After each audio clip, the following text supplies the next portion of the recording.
কুষ্টিয়ায় সাবেক ছাত্রলীগ নেতার নেতৃত্বে জেলা কারাগারের গেট ভেঙে পালিয়েছেন ১১০ জন কারাবন্দী।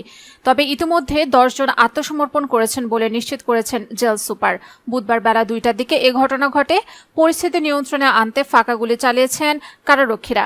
পরে ঘটনাস্থলে পৌঁছে জেলা কারাগারের নিয়ন্ত্রণে আনে সেনাবাহিনী।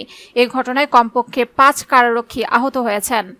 কুষ্টিয়া জেলা সুপার আবু বাকের বলেন, ভেতরে দুপুরের খাবার ও গণনা শেষ করে অফিসে নামাজ আদায় করছিলাম। নামাজ শেষ করে উঠতেই হঠাৎ কারাগারের ভেতর থেকে চিৎকার ও অভ্যন্তরীণ গেটে আঘাতের শব্দ শুনতে পাই। দৌড়ে গিয়ে দেখি অন্তত ৩০০ জন সংঘবদ্ধ হয়ে ভেতর থেকে একসাথে গেটে ধাক্কা দিচ্ছে। এতে গেটের হেজবোল্ট ভেঙে যায়। এ সময় কারাবন্দীরা পালানোর চেষ্টা করলে কারারক্ষীরা ফাঁকা গুলি চালায়। এতে তারা ছত্রভঙ্গ হয়ে আবারও ভেতরে ঢুকে যায়। তবে এই সুযোগে ১৫ থেকে ২০ জন কারাবন্দী পালিয়ে গেছে।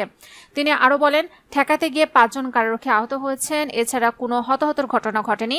অস্ত্র ভান্ডার রক্ষিত আছে, কারাবন্দীরা নিরাপদে আছে। স্থানীয় সূত্রে জানা গেছে, দুপুরে কারাগারের দর্শনার্থী কক্ষে স্বজনরা কারাবন্দীর সাথে কথা বলছিল। হঠাৎ ভেতর থেকে বেশ কিছু শৃঙ্খল কয়েদি কারারক্ষীদের মারধর শুরু করে। এ সময় বাইরে থাকা কারাবন্দীদের স্বজনরা চেঁচামেচি শুরু করেন। কারাগারের ভেতরে থাকা কুষ্টিয়ার চাঞ্চল্যকর ১০ টুকরা হত্যা মামলার প্রধান আসামি সাবেক ছাত্রলীগ নেতা ও কিশোর গ্যাং এস.কে সজীবের নেতৃত্বে এ ঘটনা ঘটেছে।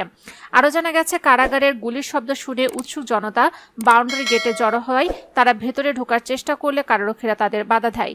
এর কিছুক্ষণ পরেই সেনাবাহিনী ঘটনাস্থলে পৌঁছে পরিস্থিতি নিয়ন্ত্রণ করে। কুষ্টিয়া জেলা প্রশাসক মোহাম্মদ এহতেশাম রেজা জানান, প্রাথমিকভাবে ১২ থেকে ১৩ জন বন্দী পালিয়ে যেতে সক্ষম হয়েছে বলে তিনি জানান। বন্দীদের পালানো ঠেকাতে কারারক্ষীরা বেশ কয়েক রাউন্ড ফাঁকা গুলি ছোড়ে। কুষ্টিয়া সেনা ক্যাম্পের দায়িত্বে থাকা অধিনায়ক লেফটেন্যান্ট কর্নেল মোহাম্মদ মাহবুল আলম শিকদার জানান, কোনো হতাহতের ঘটনা ঘটেনি। পরিস্থিতি বর্তমানে শান্ত রয়েছে।